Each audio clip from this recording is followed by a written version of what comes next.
Our guest this evening is Salisbury native, former WBBL and GB under 20, and now Bristol Flyer guard and entrepreneur Flo Ward. Good evening, Flo. How are you? Hey CJ, how you doing? Yeah, I'm really good, thank you. I like that you put entrepreneur in there. I like Joining that. us. Sorry. I said I'm glad you put entrepreneur in there. Yeah, don't worry. I've got you back every time.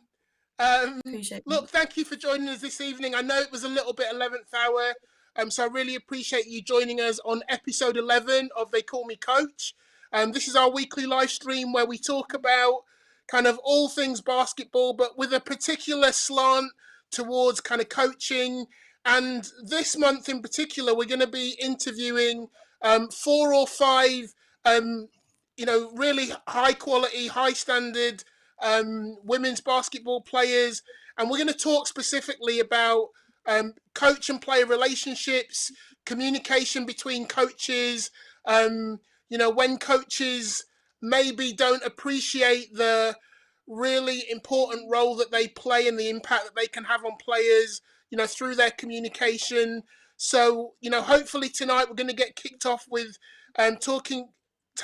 doing some really simple questions, but talking about some really powerful experiences. As I say at the start of every show, this is not journalism. This is just a kind of magazine style show. The questions are relatively light-hearted, so don't panic, Flo. It's all going to be good. My heart's beating kind of fast over here. So my intro tonight really is that Flo and we've known each other since Flo was about 13, and I know it's not polite to ask a woman their age, but how many is that? About 14, 15 years? I'm 26 now, so yeah. Give or take. Okay, so Getting old. over that time, I've had the privilege to coach. I've watched you grow both as a player and as a person. And as you've grown, you've become like a third daughter to me. I don't think that's a surprise to anybody that knows us. We've been lucky enough to get to know each other to the point that now we're pretty much kind of family. Well, we are family. It's not pretty much anymore. Um, and I've kind of grown really close with your mum and your dad, Annie and Chris. And in fact, I'd go as far to say that it's watching your relationship with them that kind of was a real turning point for me, deciding that actually I do want to be a father. And that's quite a big deal because for a long time, that I had zero Yeah. interest in having my own children. So I want to give a shout out to Annie and Chris, who I'm sure are listening kind of I'm this sure they're evening. listening too. Um, I think it's also, the point of this next series of shows is, I think it's fair to say that when the coach-player relationship works really well, that these relationships can have a really profound impact on both players and coaches. Like I say, we are more than just a basketball family. We're a real family. We go on holiday together. Or my daughters look up to you like their big sister. And that's really good. But we also know, and I know that we've talked over the years of some of the experiences that you've had. It doesn't always work as well as it could, and when that happens, that can have a massive impact on you, not just as a player, but also as a person in terms of your confidence, your mental health. And I just want to over these next 4 shows, that's what I'm trying to kind of get a sense of. I'm trying to remind myself, and I'm trying to remind my fellow coaches and players about the respective responsibilities that we have to make sure that team always comes first. Excuse me. So no teleprompter tonight. We've sacked that off for this week. What I do want to do is, at the beginning of every show, because not everybody knows who my guests are, I always invite the guests just to talk a little bit about their basketball journey. So, Flo, if you could give me a kind of whistle-stop tour of how you got into the game, where the game's taken you and where you're at the moment, that would be great. Mhm. So like you said in the beginning, I'm from a place called Salisbury where basketball is not big at all. Luckily, like my secondary school did it. Ken Walton, Alice Walton, I'm sure their names people know of. So I got into it through my secondary school and I loved it and I wanted to take it more seriously. But the closest kind of like serious club was Southampton, where CJ was coaching. So bless my mum and dad would drive me after school like 45 minutes to train with you guys. You know, I was getting good. I was playing up with the women. Made like the Southwest tournament, and I remember we played in this big tournament, and I got picked out to make like the England development team. Um, Made the under 16, under 18, under 20, England and GB, and then I went to Totton College, so I chose to stay in the area for college, which was the right decision for me at the time. 100% loved it. I had a coach called Ben Stanley, which you know very well. And then I think CJ, some other coaches were like, have you ever thought about going to the States? And back then, I don't think it was as big, like not everyone went. And I was intrigued by it 100% because I just loved basketball. It was like my life. And yeah, and I, you know, like Skyped with some coaches and got some interest and went to the States, was out there for 4 years, 2 years at the University of North Florida, Division I school, and then I transferred to Florida Southern College in Lakeland, which is also in Florida, for 2 years. Graduated, came back to the UK, went to Newcastle, played WBBL for a year with Chris Bunton, and it's my second year in Bristol now. I moved to Bristol, second year in Bristol, and I'm just playing, honestly, just playing. I'm playing Division I now, but I'm an adult now, and I've got a job, and I still love to play. It's just a bit more of a balancing act now because I have a big responsibility with my job. Whereas before that, it was just basketball in school. So big adjustment, but I'm still playing. I'm still loving it. Got some years left in me. So yeah, that's kind of my story up to now. Excellent. Well, you know, we're gonna delve back into bits of that story there because I know, particularly when you talk about that kind of US component, you've skipped a lot Mm, of really interesting stuff in there in terms yeah. of like why you had to move schools and you know, when you came back to the UK, I know we tried to recruit you at Solent, that didn't quite work out. Fortunately for Chris, you went to Newcastle, had a great experience there. So yeah, we'll come Mhm. back and we'll talk about some of those things. Yeah. But I'm going to start where we were just talking in terms of what we were just talking about, kind of pre show. So hopefully now you've had a Right. bit of time to think. Oh, I don't know, Suze. I'll And try. we were talking specifically about um, at what point in your basketball journey did you start to realize how important good communication between you and your coach was?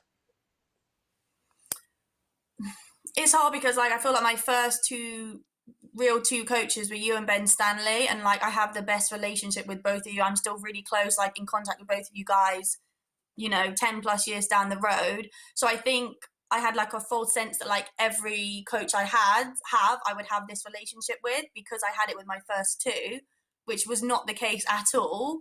Like you guys, you two and Chris, I would say, and Pedro now, minus the two in the States, are like the closest like I've had. And like when I went to the States, you just didn't really have that relationship with the coaches, which I think was a downfall, but also it's a very different situation. Like I know we're not paid to be there, but you know, we're on full scholarship, getting schooling, books, sleeping, accommodation, food, etc., all paid for, and it was like more of a job. So I can't say I had an as close relationship with my coaches in the States. Plus, I transferred, so I wasn't there for the full 4 years than I did with you guys. And looking back, like I wish I did because I think it is so important to have that relationship on and off the court with your players.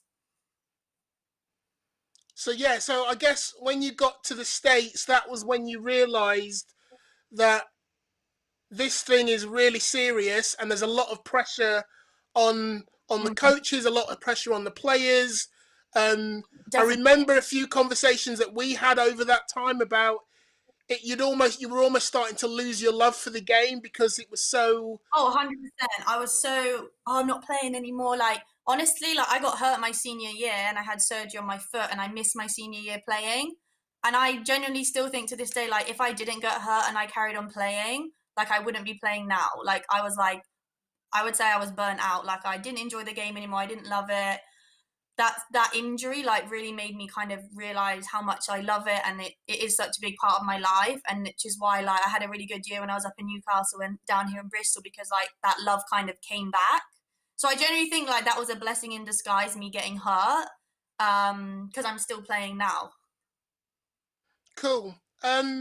So how important do you think, reflecting on those experiences, how important do you think the coach's opinion of you as a player um, impacts on you and your confidence as a player, your confidence as a person? Have you can you talk about that? Have you experienced that a little? So when I went to the States, like everyone knew I could shoot the ball, like I was a lefty, I could shoot. And I felt in my first goal, I was kind of like put in this box of like, I'm a shooter, like you are put on the court to shoot the ball, which is great. You know, I can shoot whatever, but I felt very restricted. And I remember it was my freshman year actually, so it's still quite new to me that the starting point guard got hurt, and then she like wanted to move me to the one. And in my head, I'm thinking, you just told me I'm just a shooter. Like, how are you going to expect me to bring up the ball like with pressure? Like, you know, when you just told me I'm a shooter. And it was, I remember having like a really open and honest conversation with the coach, because I was a bit like what? Do you know what I mean? So I think, you know, putting someone in that box and then trying to take them out of it, like it was a bit of a head fuck on it. Sorry, you're allowed to swear. Yeah. But yeah, I think, you know, that's like that's like a communication error there. You know, and I think it could have been worded differently, where like, yeah, you can handle the ball, but you know, you know your strong point is shooting. So, you know, when you're open, shoot the ball. Um Yeah. that's like the first thing that came to mind when you said that. And so did that, when you were told by the coach initially that you were a shooter, did it make you feel more confident, or did it put you under pressure? I mean, you talked a little bit about feeling a bit restricted, like you were put in a box. Yeah, Did because they ever every time I manage came to? on like every time I came on the court, I thought, right, I need to get a shot up, and like that better go in, because that's me, like that's what I'm known to do. So I think it definitely did put a pressure on, versus, you know, you can play, but also you're a really good shooter. So if you come on, like it would make you think like, oh, I need to shoot this, I need to shoot this, when you might just want to fake and drive, but you're like, no, I'm a shooter, I'm a shooter. So yeah, I think it definitely is, and I feel like you don't want to label someone, you don't want to put, yeah, you don't want to put someone in a box. Like, you know, we're playing like Division 1, Division 2 basketball, we can do a bit of everything. Like, we wouldn't be here if you could just do one thing. um yeah. And then again, just thinking about, because obviously I spoke to you a lot during that time, during those 4 years. Like, we came out and we saw you. We spoke on the phone. We saw each other at holidays. And I know that there was a point at which you were losing your love for the game. Yeah, Um, 100%. and honestly, I think, I don't want to answer the question for you, but I saw a different version of you as a person. So it wasn't just, I don't think it was only impacting you as a player.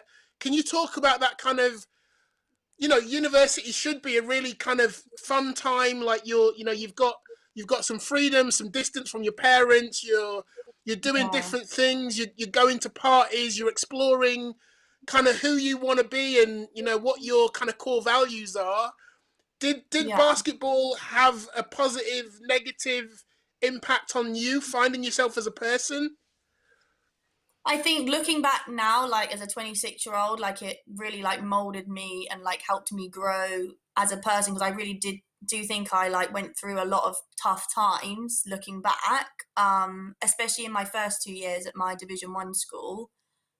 Like when I think of like the good memories, like I can't say basketball's in with those good memories. I think of, you know, living in Florida, going to the beach, like doing good in school, like all the amazing people I met, and basketball's just kind of there, like, oh yeah, I played basketball, because I can't say I have too fond memories of that. I remember like some good games where like I made a shot to go into overtime, and like that's a good like feeling. I think, oh yeah, I did good in that game. But like when I think overall, like I can't say basketball was like a positive experience of me at that school. No, definitely not. Definitely not. Yeah, definitely. So, all right. So let's talk about, you like you say, you've had these experiences with a variety of coaches. What do you think? And this is very subjective. This is, totally your opinion. What do you think the coach's role is in developing a kind of good player-coach relationship with his or her players? I think it's a hard one because I remember, I think it might, I don't know, I think it might have you that asked me this, and I genuinely think that I would be a better basketball player today if I stayed in England than went to the States. And I feel like that might be quite a controversial thing to say. I don't really know. Because, like, when I was at Solent, like, you were just all about making me a better player, this, that, and the other. And then in turn, that would help us win as a team. But, like, in the States, it's like, like, I completely understand why. Like, the coach, it's their job to win. Like, that's how they provide food for their family and, like, put a roof over their head. Like, they have to win by any means necessary. Like, that's what it felt like. Well, that's what it was. Sorry, it's not what it felt like. That it was their job to win. So I don't know. I just think I probably would have developed more as a player, staying in the UK. Honestly, like obviously I got an amazing experience being out in the States, and I want to like my junior year, like when I played at Florida Southern, I genuinely think I did improve and I enjoyed playing a lot more. We had a really good year. Like we made it to the Elite Eight. Like I loved my coach a lot more. Like my team, the environment, like that was a really positive experience. But my first 2 years, it just wasn't a positive experience, like at all. Like when I look back, I'm like, I don't have fond memories of basketball at that school at all. Yeah, and look, that kind of I mean, you kind of answered my next question, which was, Yeah. what impact has basketball had on your kind of on your mental health Mm. over the years that you've played? And you talked about initially starting the game and being really excited, and the America opportunity seemed like, well, how could it be any better than I'm going to get paid to go to the US? They're going to pay for my studies, and I'd have to do anything other than do basketball. Sounds like it should be an amazing experience, but you are not the first player to talk about, how there are some negatives, about those kind Yeah. of experiences. And it's not, And I know I'm let's not not get alone in that at all. Like I no, know no, I'm not the only person who's had shit experiences. Like I understand. Like I feel like that's why I can speak so openly and freely about it, because I know I'm not alone. Like Nina wrote that blog, like amazing. Like that, I feel like she's the first one that's really come out and said it how it was. And I think so many people can relate to that. And I think it's scary, like how many of us can relate to that. yeah, because I think the blog's called Basketball Nearly Killed Me or something like that.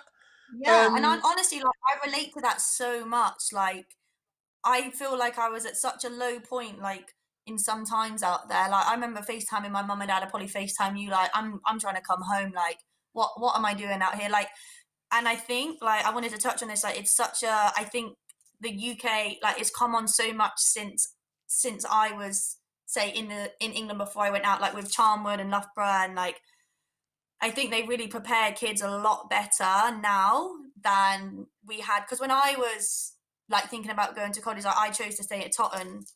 But I remember the big one was Barking Abbey. That was like the one that all the girls went to. All the girls I played England with, they all went there. And I was like, oh, should I go there? But I was just a late bloomer with everything. Like I matured a lot later. Like I feel like you can vouch for that, CJ. Like just anything in life, like I've always matured a little later than everyone else. And and I still think that today. I mean, I think I'm mature now. Let me just put that there.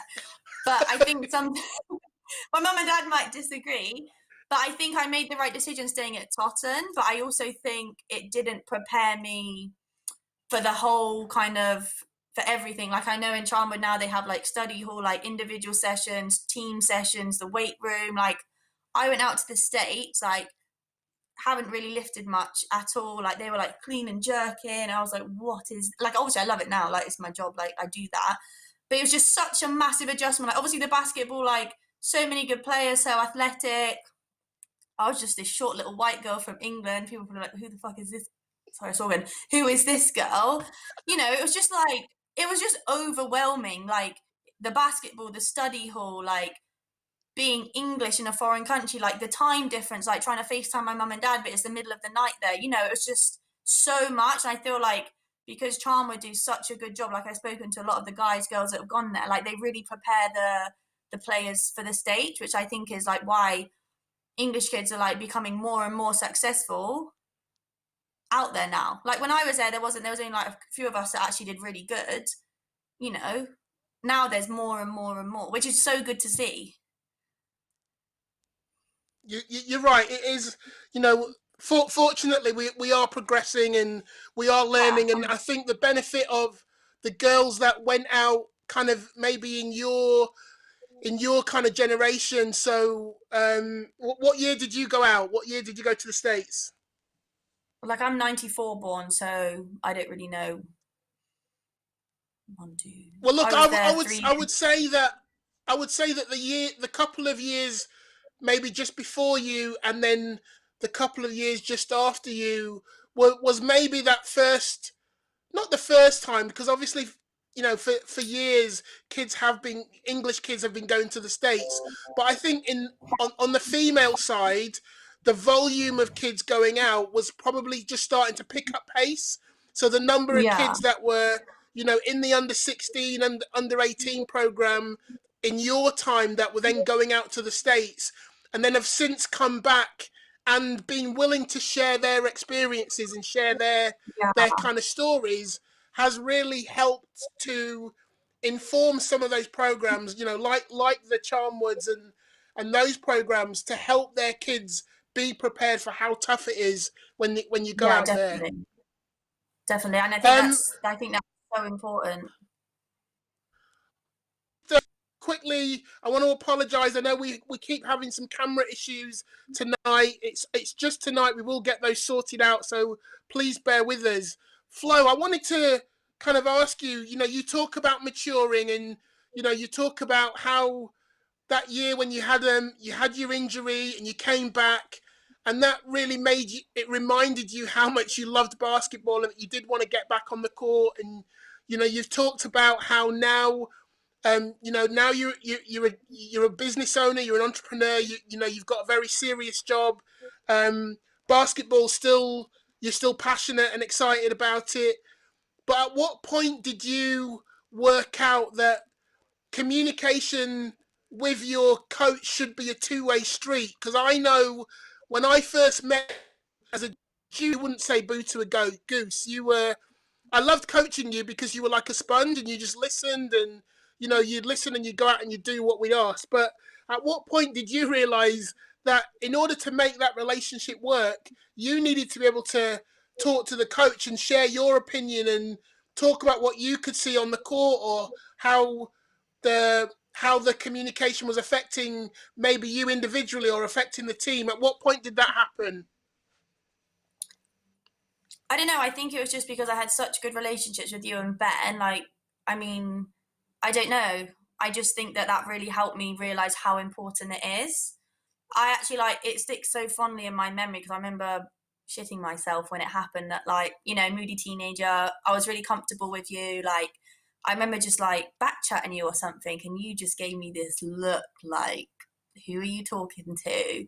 And I remember like at the end of practice we would usually always like my dad, you know, we would all sit and chat outside the shower and I remember I just showered and like just walked out and like sat in the car and I was like, and I remember practice on Monday I was so scared to like come. I was actually like, so my dad was like, Flo, just go to practice like it's CJ. But I was so scared. And I remember like you were like, Flo, let's go have a chat. And we like stood and we talked. And it was the first time that I kind of like said my opinion and why I got moody. I don't remember why I was, but I think that was, I still remember it now, like so clearly. I don't know if you remember because there's probably been loads of times after when I was moody to you, maybe.